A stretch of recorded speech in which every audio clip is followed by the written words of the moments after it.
Here we go. Was that? A Bewick. Had to be. Then we're lucky to be alive. And we're the only ones. We can't stay here. There could be another collapse. We're not getting out that way anyway. Let's get further inside. There could be further collapse. A lower level of the ruins has been blocked off by fallen rubble. Sure. Was this where we came from? It is where we came from. So that was the forward direction, actually. Okay, gotcha. Update my formation.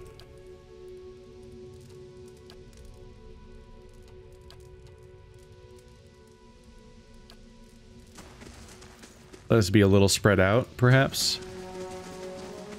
It's one approach, at least. We essentially have the fighter, mage, thief trio you usually kind of want. Enough. But what now? We look for another way out. Storm has to die sometime.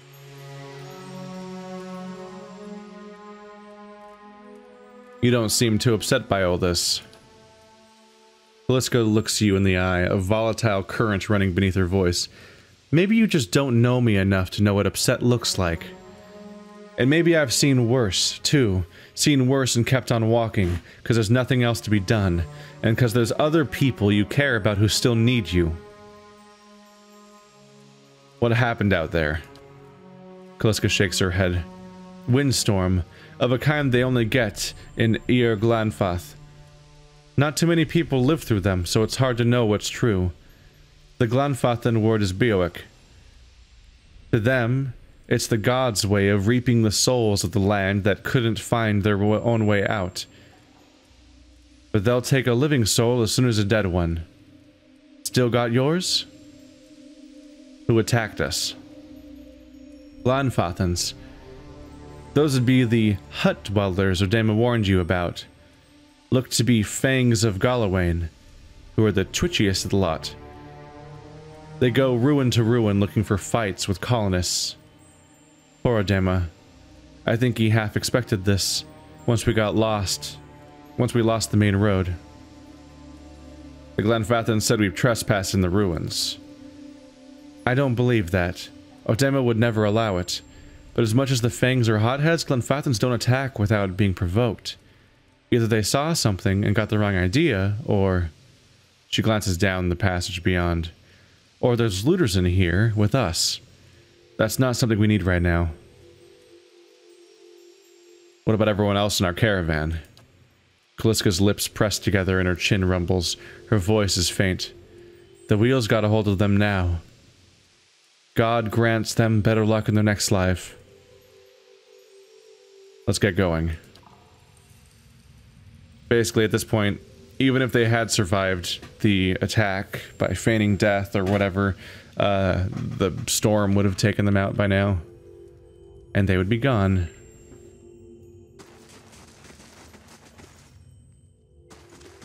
Go poking around.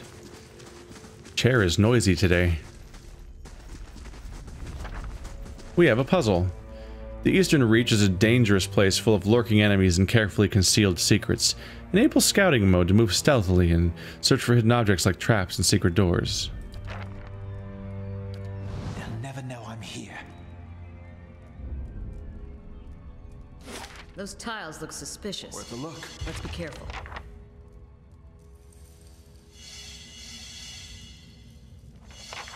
Are they all traps?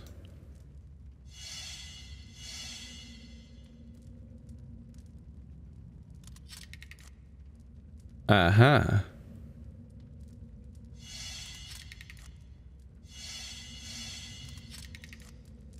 Seems like they might all be traps. Maybe that door was usable. Yeah. Found something. Use what you've got, right?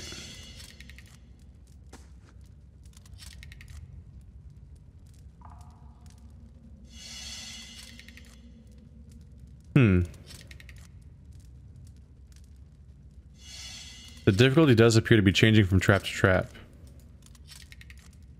But he seems to be very capable of disabling them. which actually means I'm getting experience right now. Don't know if they're all getting experience. 736. Yeah, no, they're all getting experience. He only got 5 though. So the 15 experience is being split 3 ways. Ah, you split experience. That's interesting. That might explain why I always hear about these...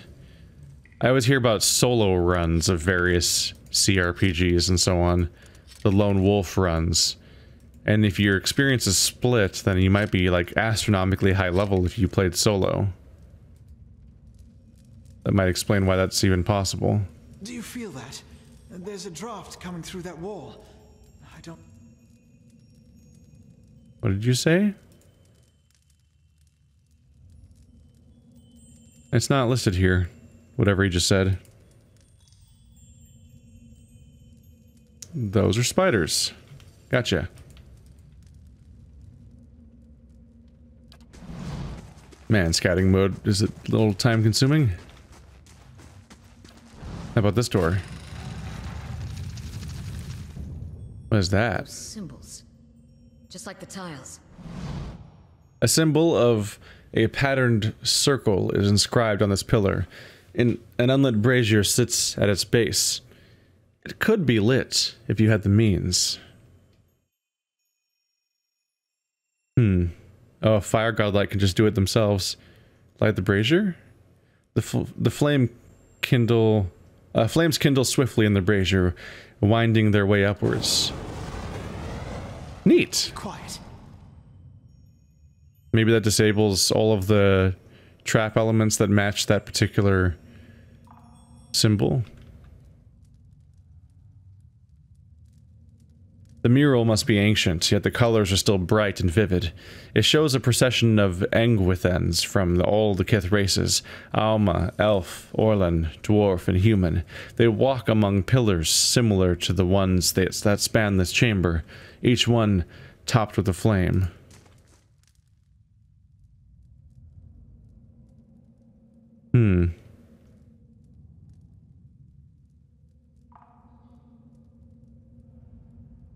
So is each pillar race specific? But I only see 5 Kith there.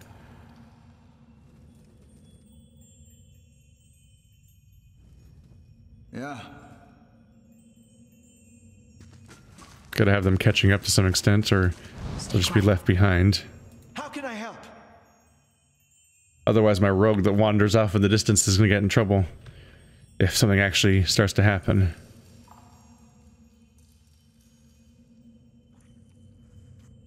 There's gloop monsters. Lesser black ooze. Hello.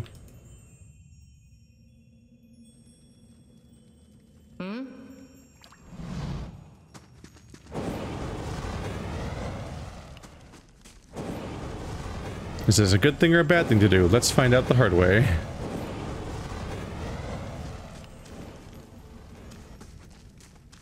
What have I done? Maybe I just unveiled this path and made it all doable?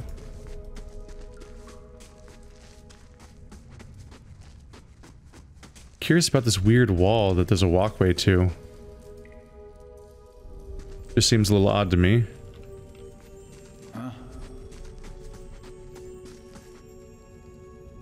How can I help? Everyone should wander back there, I think.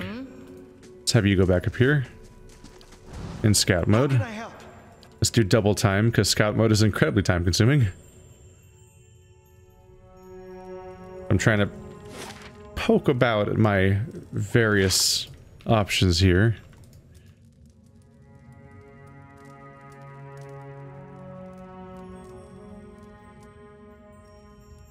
Wonder who was here. See if they left anything useful behind. Oh, it's a camp.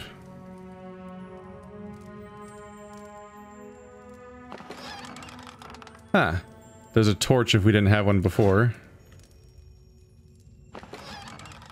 Ah, sure, okay. You've discovered some camping supplies. You can use these to rest in the wilderness or dungeons, fully restoring all of your character's abilities and health. Easy difficulty allows you to carry more camping supplies, but hard restricts them severely. If you fully run out of camping supplies, try to find an inn. Most have cheap rooms available. It's how you heal out in the wild. At the moment, we're doing pretty alright, I would say. So that's probably the exit, but that's probably something else worth poking into.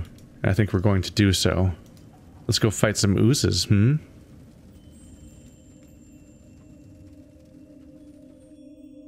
Also, let's investigate my inventory.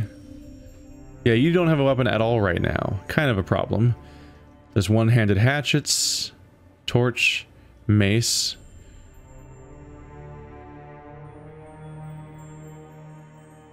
Ooh, 12 to 17 damage and a 3 damage reduction bypass. We can cross-compare here. So the hatchet gives you +5 deflection. The hatchet's faster, the mace does more damage, the DR bypass stacking probably pretty well. I think I'm gonna go with the mace.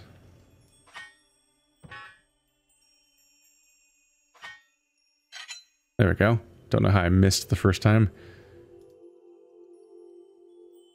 This clothing has no anything. It's basically like not being clothed at all.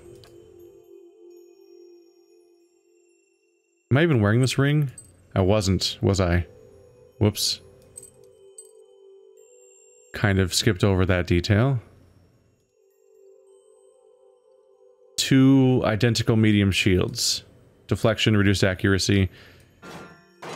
Let's get a shield on. Given that I have a fighter in the party, I probably want to be full attacking. But I think dual wielding is usually more of a dexterity ability. You never know for sure from game to game. But it's often not a good idea to specialize in, to try to dual wield if you're not a graceful character. Small shield doesn't lose the accuracy. I think I'll stick with medium though. And this guy's armored with leather armor. So he was armored already. Alright. I'm amused that the torch is a proper melee weapon, technically.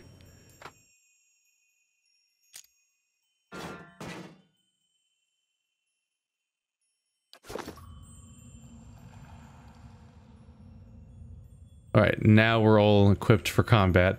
I'm stealthing with the fucking torch out. That's pretty funny.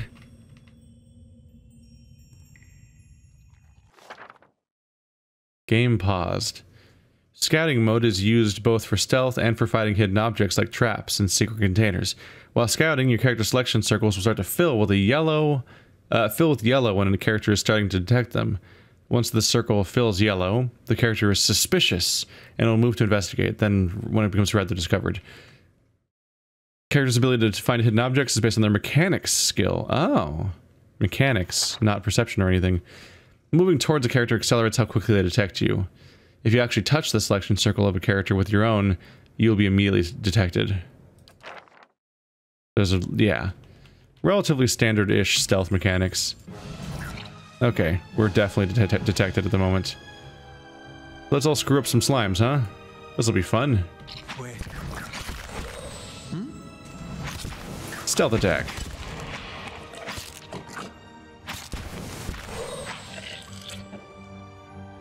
We're doing alright. Got a bunch of oob gloop. Some valuable jasper. Some ooze plasma. Good for potions and recipes and who knows what. What is happening in this room? It's a bit distressing, isn't it?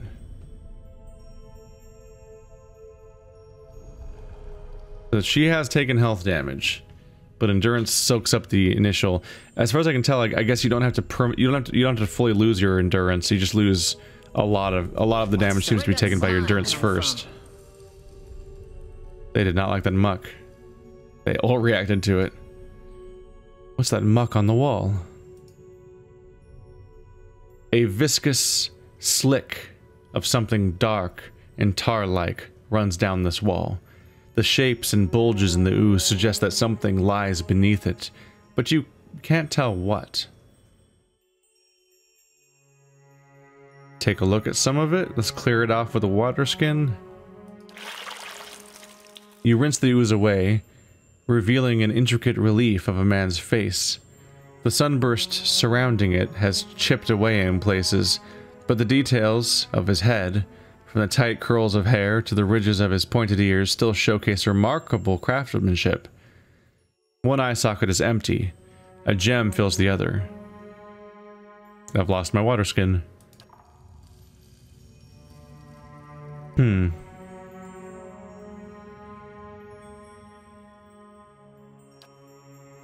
One eye is empty, a gem fills the other.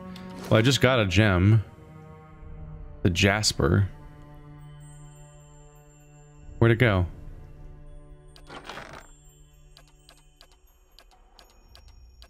Uh-huh.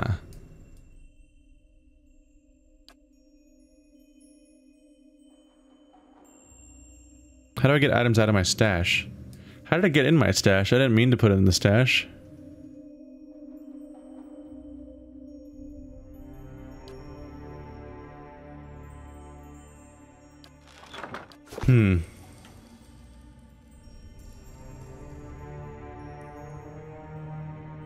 Maybe this body has it. No, it just has a cool axe.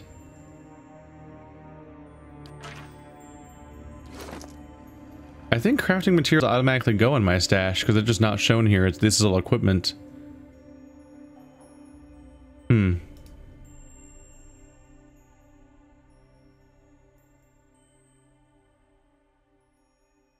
Even more damage, but even slower. The exact meanings of speeds are not known, like how they relate to each other in ratio. It does 3 more minimum damage, and 5 more maximum damage. No damage reduction bypass, though. And this would be a 2-handed weapon. So this might be a pretty good one-handed weapon, honestly.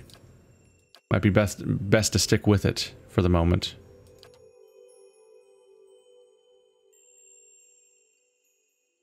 Just dual-wield torches on this character. Okay. Stay quiet. Huh? I'm trying to figure out if this is a puzzle or not. It looks like every... Yeah, the ooze and all the plants I gathered and the springberry that I'm supposed to be making a tea out of that we kind of have gone past now. The jasper. It's all in my stash. I can't put it in my inventory as far as I can tell. And it automatically went there, and only these went there automatically. Everything else is not there. So I can only assume that crafting materials automatically go into my stash and are accessible from my stash. Otherwise, I would be... Cause otherwise, if it was on my character, I'd be like, oh, let's use it on the thing. But I don't think I can. So if I'm supposed to fill the other eye with a gem in order to figure out what goes on here, then I must have to find a different gem somewhere else in this place. Let's go back to poking around.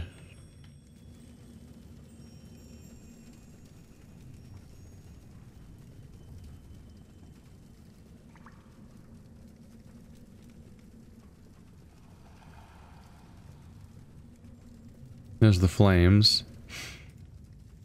It could be there was like a correct order to lighting the torches. That would give me the gem. Or some other thing. Or maybe even a combination of which one's to light and which one's not to light. Let's go. Let's go. Wait. Let's go. Destroy. I figure I'll spare us tactical choices in a moment like this where it seems like it's maybe not the most important element. I don't think tactics are quite necessary yet with fights against groups of minor monsters. How can I help? This might be where I get a gem. Ooh. Are you a vampire? You seem like you're a vampire. Secret door could be interesting.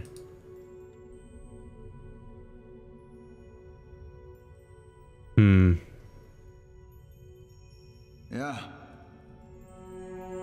Well, now I know there's enemies in here. And I just got aggro. Alright, let's zoom in here. So everyone focus fire this guy. Start with a knockdown. What you need? Ooh.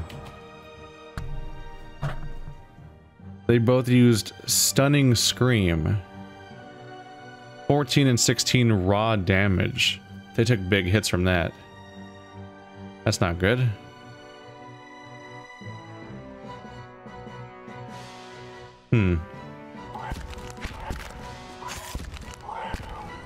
Stunning is not doing me any favors. Dude, alright, at least try to help. I guess he couldn't close the gap, so he just stood there instead, which is not the best reaction for me right now. Oopsie. Ah, the fight's over, it's fine. I accidentally told somebody to walk away. An ear. Yep, stuff like that automatically is marked as going into the stash. Keeping quiet. What you need? Huh?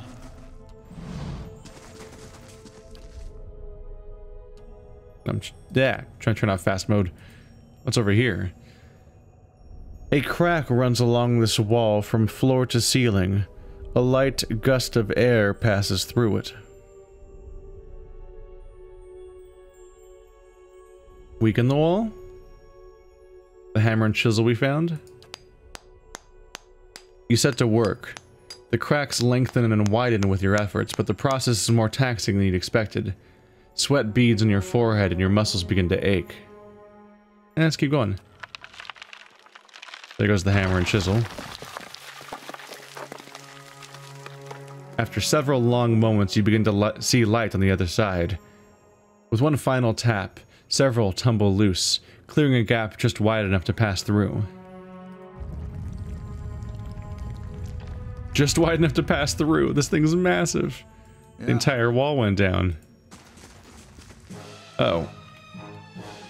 Wait, let's go. Get him. Fight engaged. Kill him. There we go. Yeah, he's not surviving that.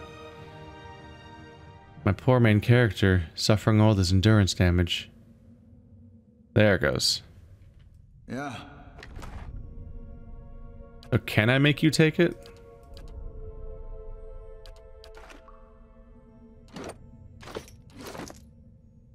No.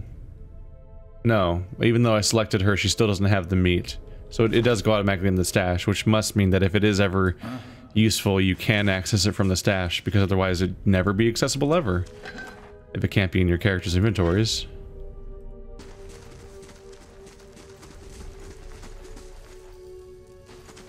Wait, do you hear that? Have we looped all the way back around? We have. I didn't notice the side path was here. So this was a different way to get around that. Ah, there's the relief gem. A brilliant blue gem has been sculpted to look like an eye. Tattered journal. This small folio is torn in several places, and blood is soaked into several of the sheets. One later entry is still legible, however.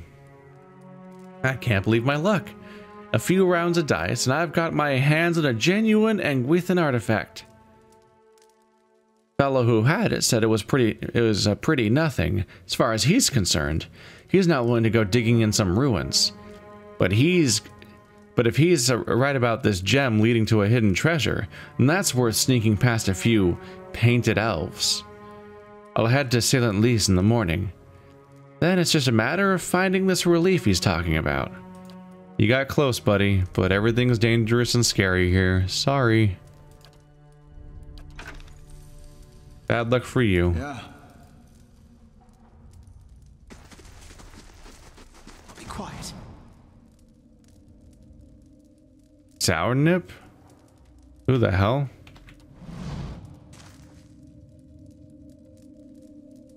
A trembling, sickly creature emerges from the dark, clutching a spear. Knobby elbows and thin ribs show you through its scaly flesh, but you recognize it as a Zhaurip. It watches you, cautiously, breathing in ragged sighs.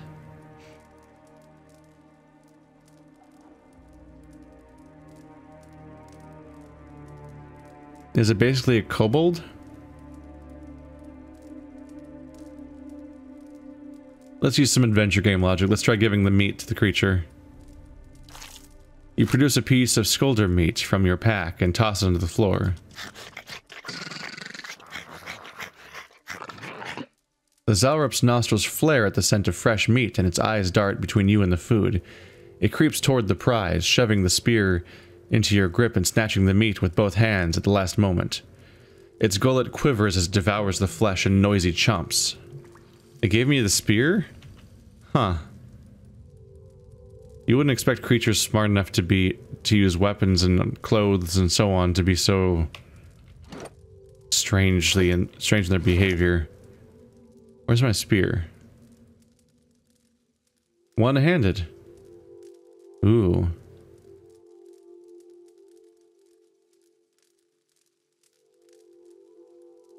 Same damage, but piercing. Bonus accuracy. Spears not as long as their two-handed kin pikes, but they are easier to maneuver and can be used with a shield. Even with a one-handed grip, spears can strike fierce blows with high accuracy. So makes your hits hit better, essentially. But this skips past 3 damage reduction, which is pretty crazy, actually. Yeah, here's what we saw earlier. Damage will never be reduced below 20% of the initial incoming amount. When this minimum value is hit, you will see a min message, which is what we saw when I made note of that in the previous episode. When, I think it was the incoming arrow was reduced to 1 damage in total. They're both average speed. It really is the question of, do you want crush or pierce, and do you want accuracy or bypass? Should be my offhand weapon, I guess.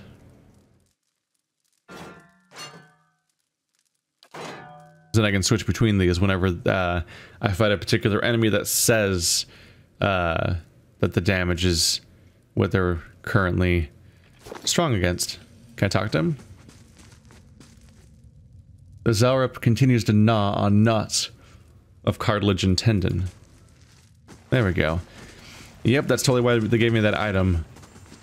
It's for that encounter.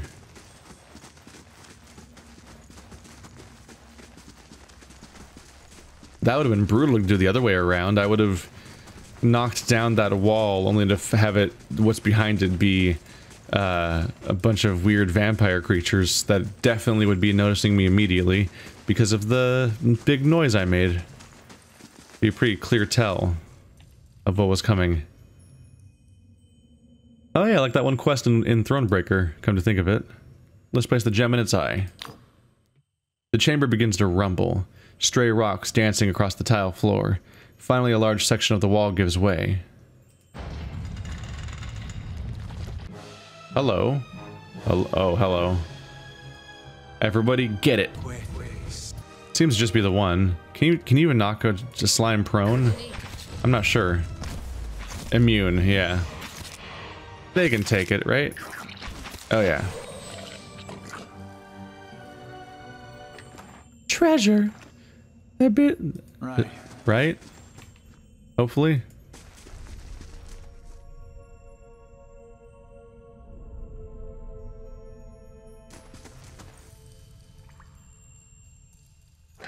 There it is. An amethyst, an adra. It's another vendor gem, basically. Minor cloak of protection. Neck. Ooh, 5 fortitude, reflex, and will saves. That's fantastic. No, don't put it in the stash.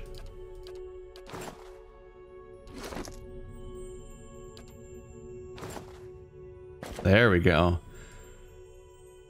Yeah, I have a whole slot where I can put that.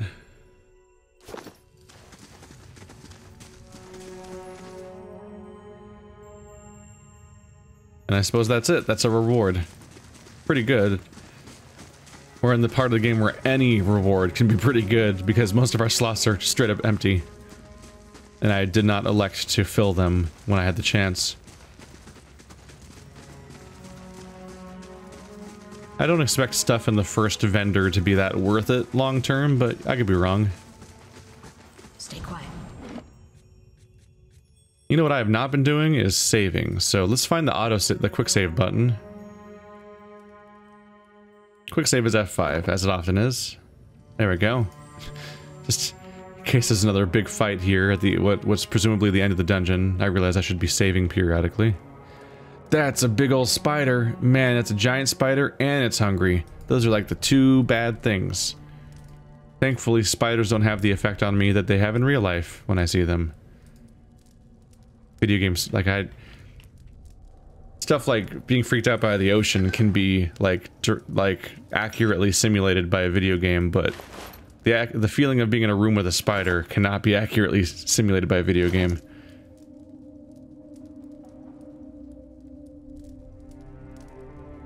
It is a helm. That's it. It has no discernible stats, but I'll put it on her like she's in tank mode anyway.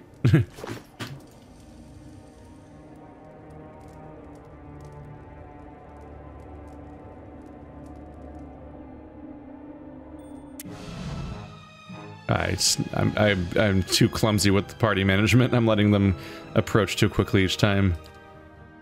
Go for the prone anyway. Get it, get it, get it. Is there more coming? I don't think so. Nope. Big guy's dead already. Yes. Spear spider leg. Spear spiders have long tapered front legs ending in a sharp point, which they use to impale their prey. This leg is covered by small backward facing barbs.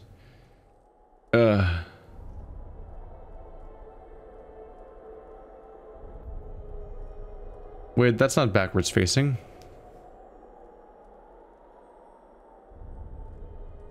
Yeah, aren't those barbs facing the wrong way? Wouldn't you want to have them so the point is pointing up the leg? Because then whatever they stab would then get stuck on their leg and they couldn't get it off.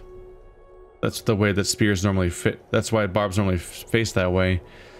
If they face that way, it's harder to stab the creature because the chunky part of each barb is pointing towards the target. I don't know. That seems like it's not right.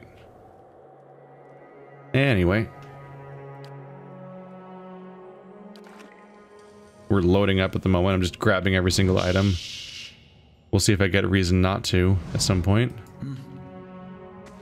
So far, I'm not out of slots yet. And long term, I think we'll have way more use of stash. Bats as large as chickens are strung in the web. I can't see them though. There's bats in the web. Ooh, a bloodstone. Neat. Valuable. And a rapier. Fast. Weak interrupt. But a bunch of damage and accuracy. Not bad.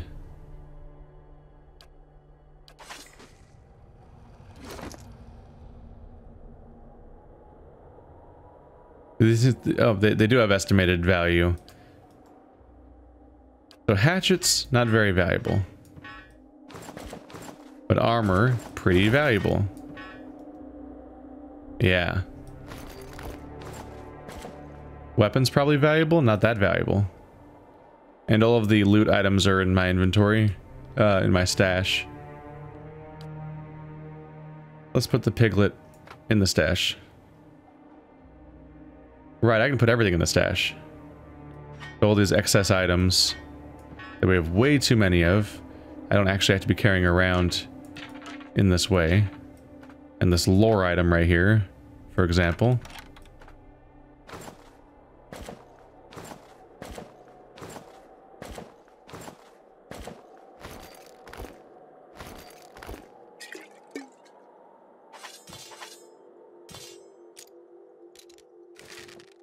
A lot of these items are dupes that we don't really have much hope to have be necessary in any real way.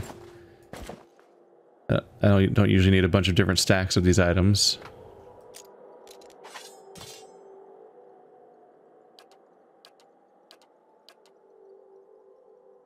Alright.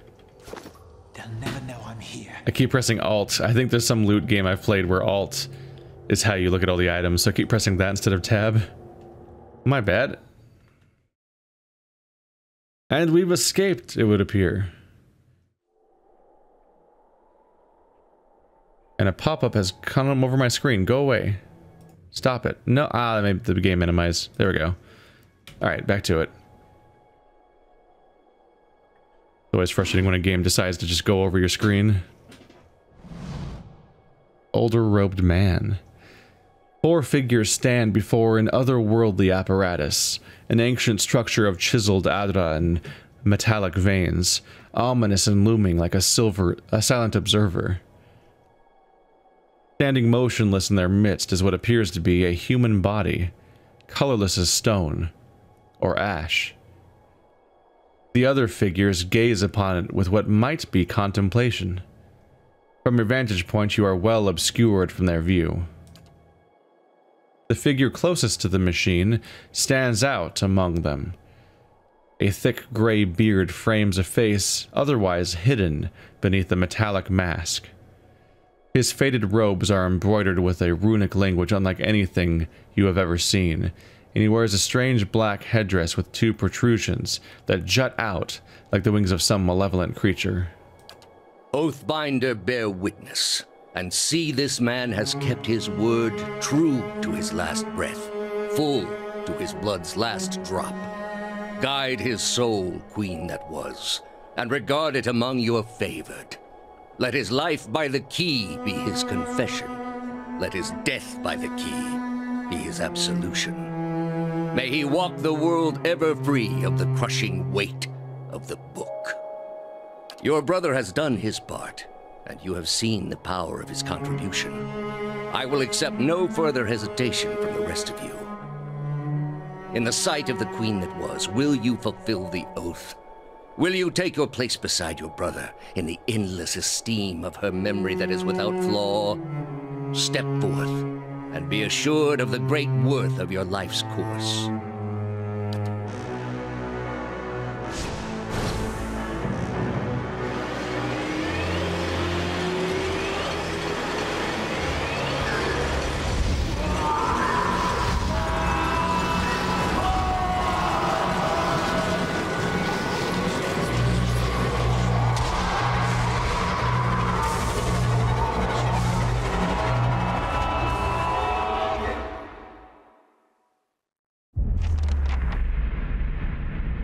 For an instant, the apparatus goes quiet and the air is still.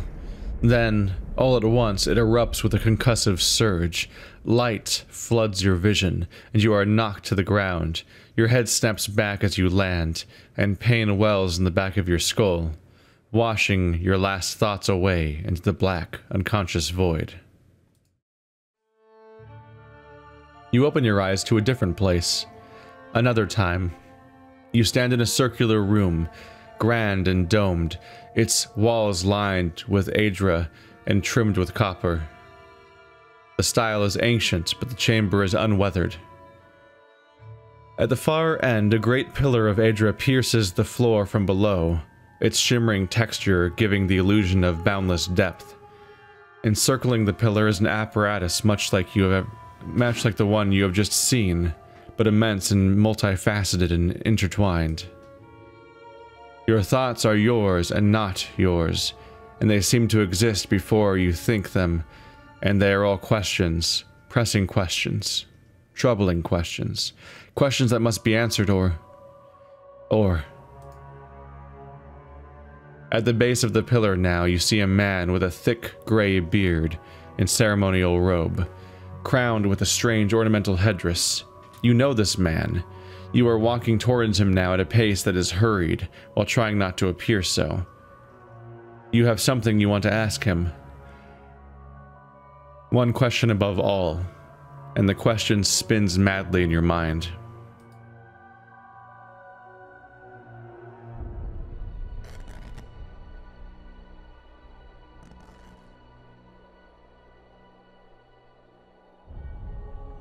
You awaken to find your malaise has broken, only to be replaced with something far more concerning.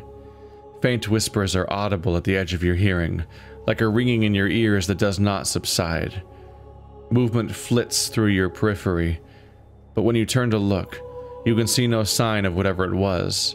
You find your gaze regularly darting this way and that, an involuntary paranoid tick. If this is a sickness, it may be dangerous to go without treatment for long.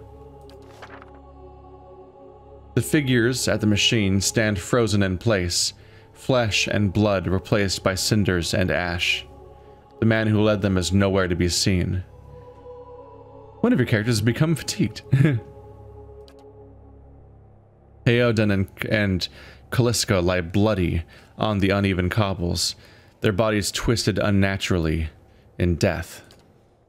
You are alone and far from help. Gilded Vale may be your best hope of receiving treatment before things get worse. Well, shit. But they had backstories. Oh no. They are quite dead. And I got 625 experience that I guess is entirely mine because I'm alone. And I am 500 experience past the requirement for leveling, so I guess I must be able to level now. However that works. Your character's earned enough experience to advance a level. Click the icon on their portrait. Ah, there it is. I need to get their stuff. Yep.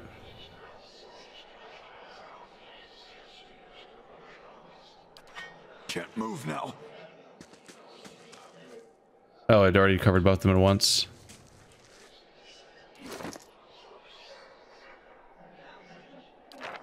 Not gonna lie, I feel kind of like a douchebag now.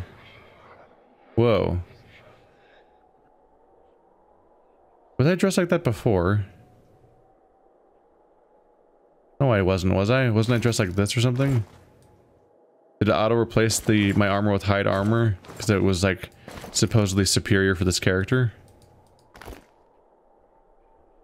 I don't remember wearing that before.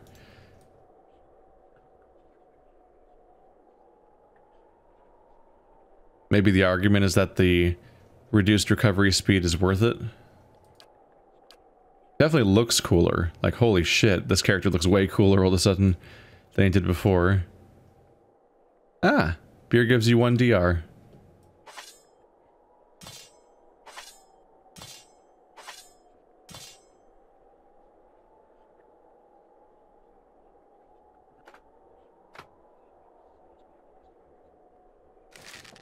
I don't think I'll be using these ranged weapons at least.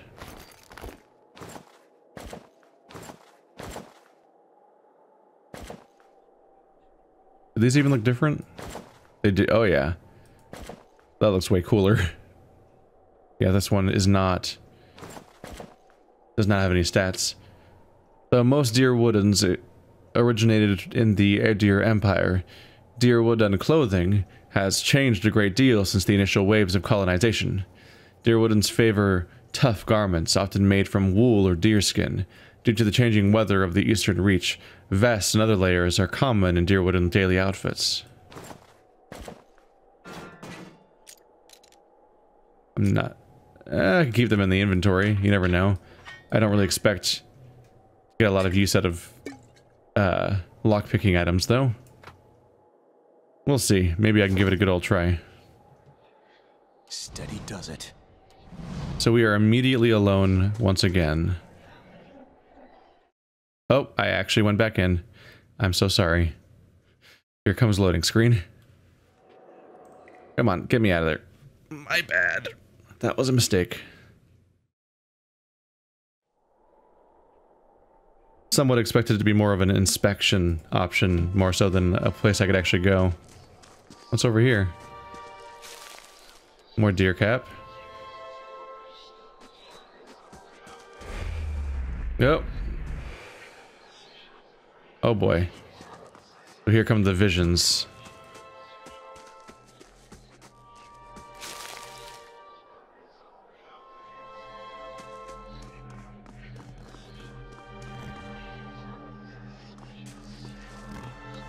So it seems to be some kind of cult sacrifice with willing participants. I don't know about that guy, but those guys all knew about this guy and saw fit to follow after him. So they must think that this serves a purpose, or they're slaves. Whoa.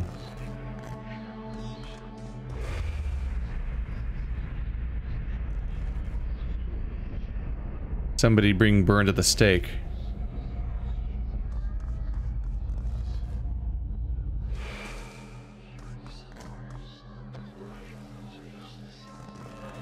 That is distressing.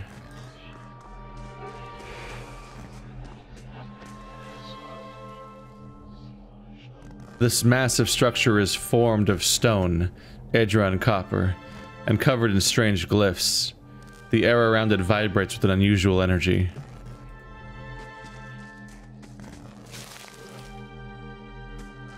I'm gonna recommend getting the hell out of here for a number of reasons, including our fading health. It said that we were fatigued, but the message went away. I ignored it for a moment, and that made it actually go away, which is a bit of a problem.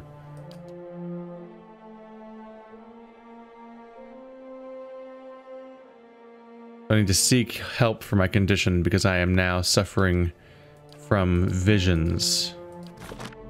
Let's look at the level up screen. Hello? I have 6 points to spend. Skills allow your character to perform specialized actions like scouting, detecting traps, picking locks, or reading scrolls. They can also be used to overcome obstacles in conversations and scripted interactions. Skills will advance as your characters gain levels, but items and other bonuses can also help increase skills. Currently have nothing. I'm probably not going to be a stealth specialist as this character. But stealth allows characters of any class to attempt to avoid being seen or heard. It's used automatically when you're in scouting mode. And yeah, it's pretty standard stuff. Athletics. Adventuring is tiring work. In addition to the hazards of mortal combat, adventurers have to have walls to climb, rivers to cross, and pits to leap over. Once per encounter, characters with athletics can use the second wind ability to recover lost endurance. A higher athletics score increases the effect of second wind. In conversations and scripted interactions, athletics is used for physical feats like climbing, swimming, and jumping. So there's two good reasons why it's useful. Additional interactions during scripted events and then this heal. We're already 3 points into lore, 1 point into mechanics and survival. Lore represents a character's accumulated miscellaneous knowledge and trivia, often of occult and esoteric topics. Outside of conversations and scripted interactions, lore is used to activate scrolls. Higher lore values allow the character to use higher level scrolls. The 2 points I get from Chanter make me think that this is probably a good stat for Chanters to have. But it might just be a byproduct of the fact that a Chanter is inherently steeped in lore because that's the basis of all of his spells. That just makes it all the more thematically appropriate to specialize in that to some extent, though, which I already do, I guess. And I also got one from Explorer, so I extra specialize in lore. Mechanics. Traps and locks can be a problem for even the toughest adventurers. Draining their resources and maiming or killing those who are unfortunate enough to trigger an unseen floor plate. The mechanics skill makes it easier to open locks and find and disable traps. Additionally, any character can use the mechanics skill to place traps of their own. The higher the mechanics skill, the more accurate the trap. In conversations and scripted encounters, mechanics can be used to activate or disable a variety of machines. And then survival. Survival allows characters to choose from a variety of long-term bonuses each time they camp. The first 6 ranks grant the following bonuses. So having 1 point, I can just pick damage reduction as my bonus when I camp. Received healing multiplier, bonus movement, accuracy bonus versus a specific creature type, increased consumable duration, and bonus damage versus flanked enemies. After the 6th rank, the previously earned bonuses become more powerful in the same order they were received. It's a really different system compared to all the other stats. Survival can also be used in conversations and scripted interactions that involve wilderness challenges or specialized information about nature. I mean, that's pretty good. Just having a flat damage reduction is already a pretty good thing to have, which I already have access to at the moment. And it won't get stronger until I reach rank 7. So just accepting where I already am could be handy enough, honestly. Probably gonna ooh, that's where getting further in lore starts to get more costly. But maybe all the more beneficial.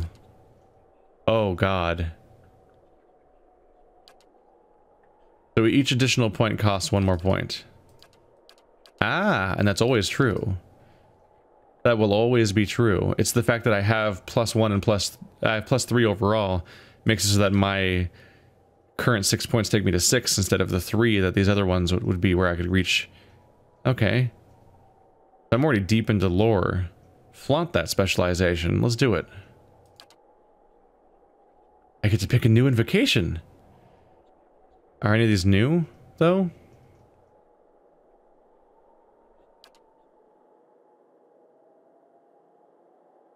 Oh, right. Invocation. These are not new chants. This is the spells I can cast with my invocations. So I picked the one that gives me reduced damage reduction on the enemies. I believe. Having access to a summon could be nice. I have 2 options for summons, though.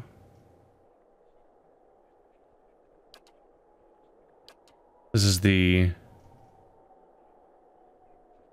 damage reduction for my allies. Attack the enemies with crushing damage or lightning damage. And then corpse explosion, which is a hell of a divergence there. Having a summon could be nice.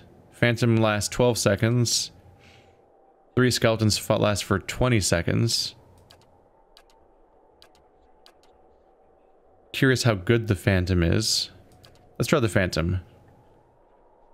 I don't think I can investigate further, right? Nope. We'll find as we go.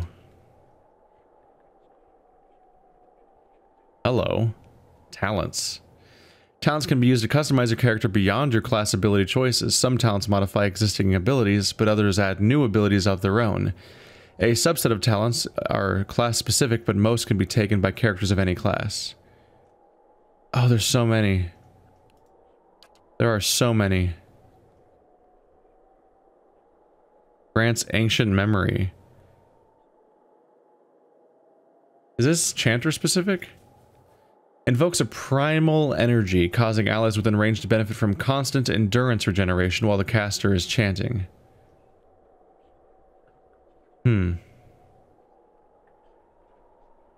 That's pretty good. It's 2.2. Base is 2, plus 1 for every 3 levels after 1. So every time I level up. So hitting level 4 will increase it by another point. But it's also going up as a result of my stats.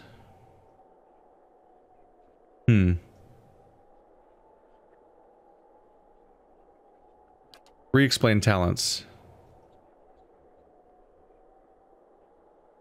So they either modify an existing ability or add their own new ability. So this would be a new ability. Must be... oh, no, this is a passive. A passive regeneration of my party is pretty good.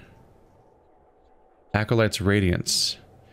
Nuanced faith in the gods has allowed this character to unleash a wave of spiritual energy. Once per encounter. You pick a... so you pick a friendly target that's not...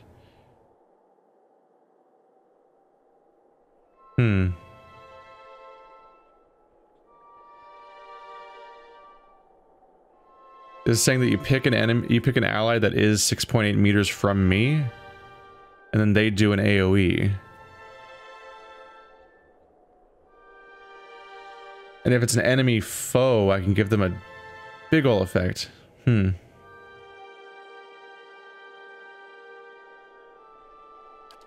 Apprentice's Sneak Attack.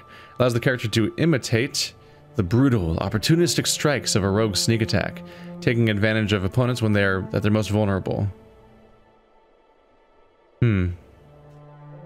It's bonus damage against an enemy that isn't ready to fight back, basically, right? Aspirant's Mark.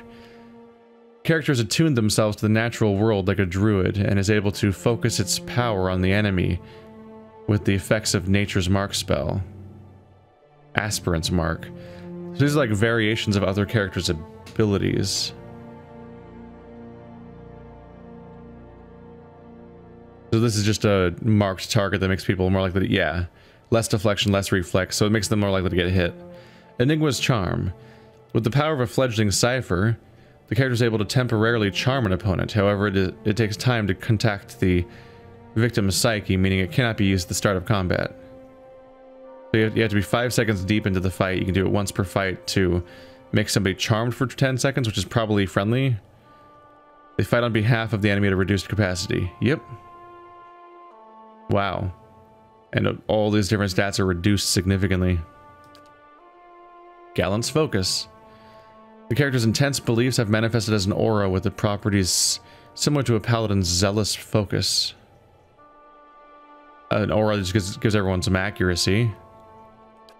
Novice's Suffering. The character has learned a portion of the intense pain and tolerance to the spiritual power the monk possesses. Yeah, these are all like cross-class variations.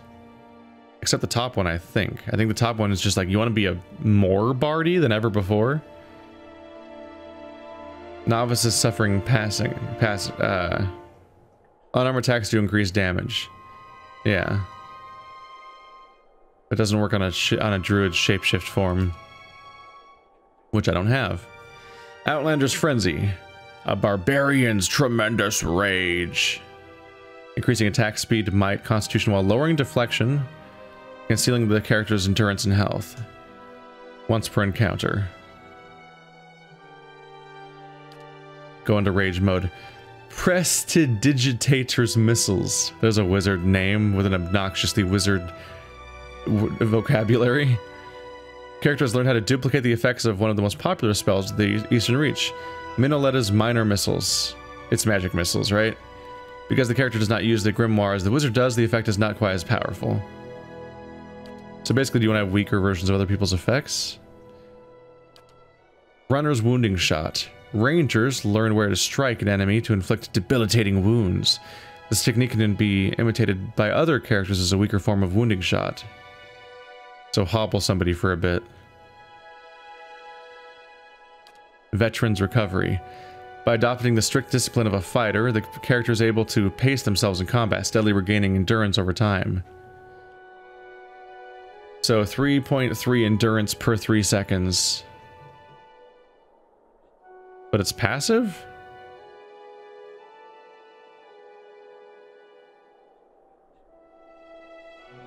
How is it passive, but it has a duration?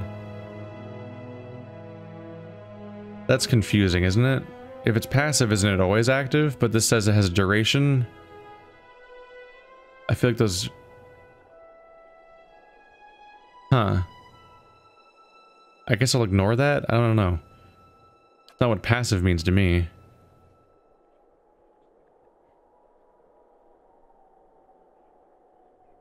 Whereas this is almost as strong, but it affects all of my allies. I don't know if it affects me, though. This also has a duration, even though it's passive. That's strange. I don't know. I think having an area of effect heal is pretty goddamn powerful. Class. Oh, fuck. Offensive. Oh, there's so many. Okay. I'll check through all the other ones and I'll tell you if anything. Oh my god. There's so many. These are bonus accuracy with a specific weapon. Categories of weapons. Bonus accuracy against long-range targets. Bonus attack speed with 2 weapons. Or 15% of hits become crits with one-handed weapons. Or 15% damage with a two-handed weapon. Oh my god, the list of options here. Hold the line. You can engage multiple enemies at once. Good for tanks, not great for me. I will die, I think. But good if I can put him on a fighter. Plus 10 reflex, plus 10 fortitude, will. Plus 6 shield deflection. Also applies to reflex. Plus 12 defense when disengaging. Fast runner. More move speed and better defense against disengagement, which are opportunity attacks. Resistance to burn damage. Shock, corrode, freeze. Change weapons faster. Faster grimoire cooldown.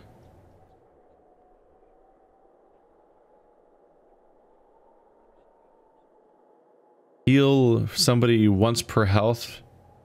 40% health. Or field triage. 20% health over 11 seconds. That's not very good.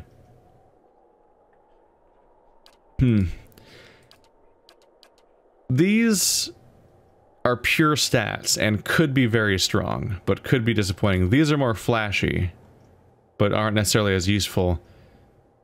But they can be. But these are like these are just raw stats, like bam, 6 accuracy. Could be a pretty big deal changer. Like some of these are actually potentially really good. But I'm inclined to do a class one because they're actually exciting. But let's spend some time thinking about this one. Alright, well, I've honestly gone up and down the list a few times and so on. Just nothing draws me to it quite like Ancient Memory. It's just so cool. An AoE of heal over time. Constant endurance regeneration. An area of 5.4 meters around me. That's pretty good, and it's gonna get bigger over time as I increase my intellect, I think it was called, or intelligence. So that'll be nice. I think that's probably worth it. The nice and passives are really good add-ons because it means something's just kind of happening all the time, as opposed to things I might occasionally use. That's the issue with invocations, is like I might at any moment pick an invocation that I'll never use ever again. Now I've got an AoE heal. That's pretty damn nice. After leveling up a character, you may want to review their statistics. Open the character sheet to view their attributes, skills, and so on in greater detail. Yeah, I've been here. I'm halfway to the next level. Ah. We're doing the thing where it just keeps increasing the total cap instead of resetting the current experience amount to 0. Which makes it very easy to cross-compare the total lifetime experience of each individual character in your party. There we go. Alright. 2 episodes down. Next episode we find out what the hell happens now that we're completely on our own.